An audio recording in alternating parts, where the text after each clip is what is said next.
Oh, hi guys! Magandang araw po sa inyong lahat mga kabata. Luzon, Visayas, Mindanao, nasaan ka man sa panig ng mundo. Magandang araw sa iyo kabata, ano man ang iyong ginagawa. Welcome back mga kabata. Babalik tayo sa ating balitaktakan. Dito mangre-real talk tayo dito guys. Sa lahat ng motor shop.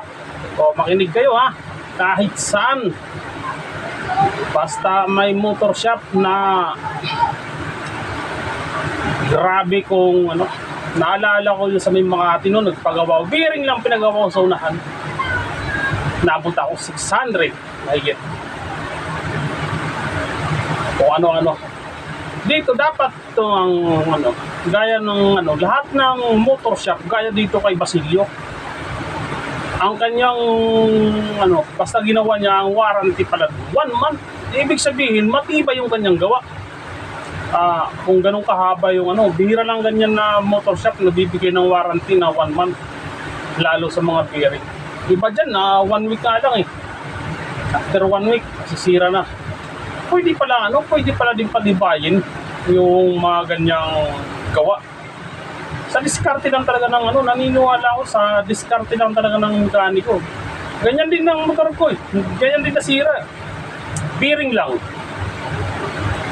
Wala kami mabiling bearing. Diskarte yan. Di raw po pwede, di daw uubra.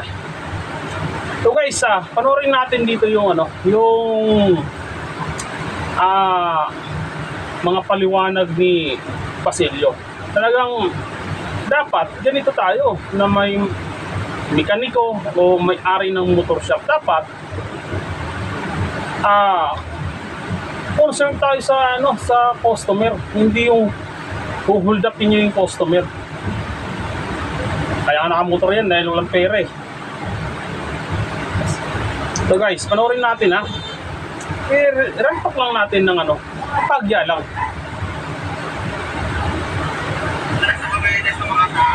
Hindi ko market dito yung mga mekaniko na walang ginawa kung siraan ako. Okay?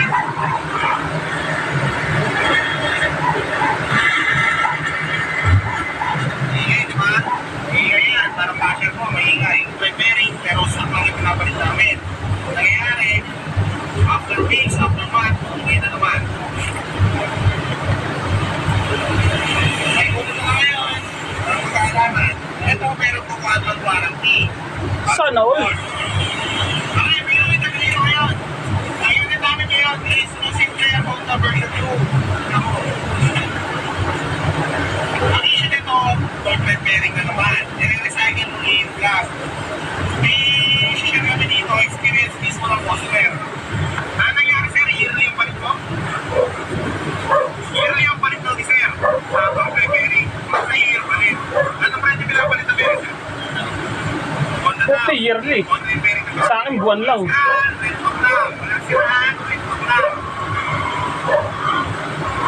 Okay, pakinggan nyo ito to.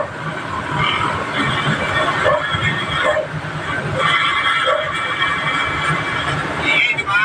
Ingay yan, parang basher ko, maingay. Ngayon, inoperan si sir ng buong torque drive, which is Honda original. Kani sir?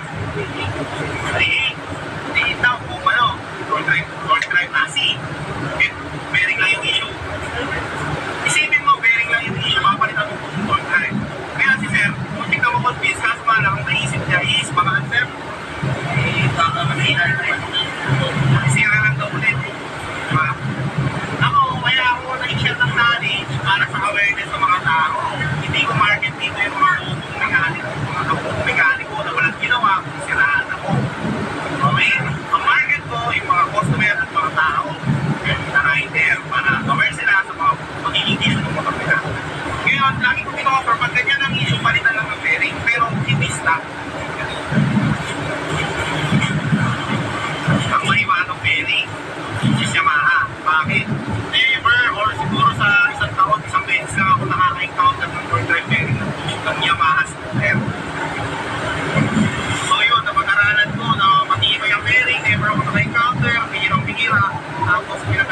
pa yung pumapasok sa thing.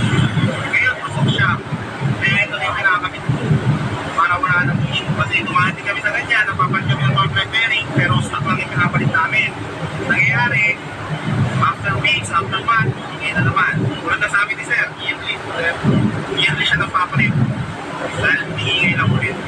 Yun, gusto nyo i-avail ko, malayo kayo sa akin, meron Shopee account. Comment ko dyan yung link. Nakikita nyo doon. Orderin nyo na lang para hindi sa mag-affiliation nyo. Orderin nyo na lang sa Shopee. Hindi kayo maloko. Kasi makamit nyo na lang. Okay na? Parating natin ulit.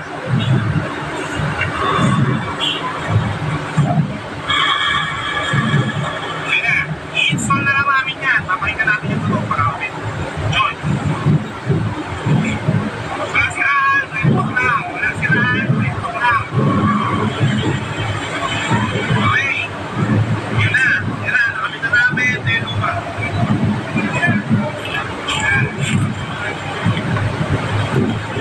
Okay. Dalawa yun. Walang magkakalaman. Ito meron ko 1-month warranty. Para sure. Ngayon, warranty na yun. Ginagawa ko yun para kapag magkakamerya, problema, hindi gawa yung customer. Okay? Ano yun?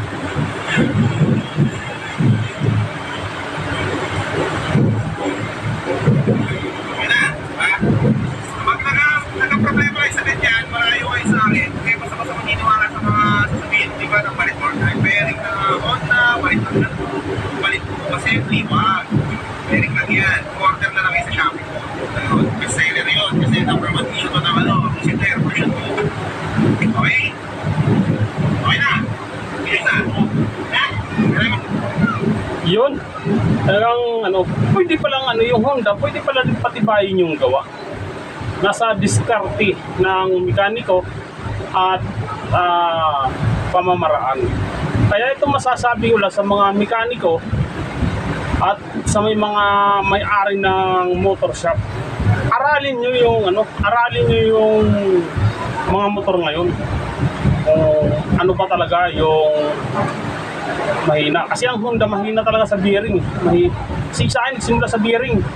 Tapos yung mga gear lumusok doon. Di ba yung makina? So ito na naman. Ito lang, itong sira na naman yung bearing. So pwede pala din patibayin. Pang Yamaha lang yung kakabit natin. Hindi ko alam kung sa Honda Bet kung anong sukat na pang Yamaha. Paki-comment nyo guys kung ang Honda Bet kung anong Yamaha unit na pwede rin yung bearing nila.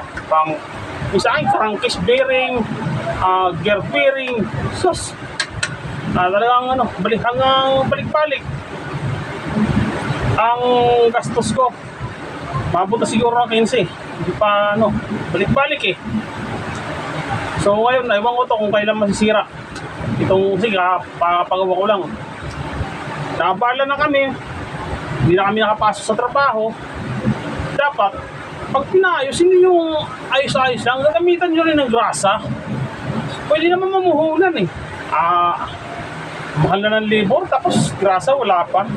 Hindi mo lang, tapos pa kung may beer, salpa agad. Hindi mo lang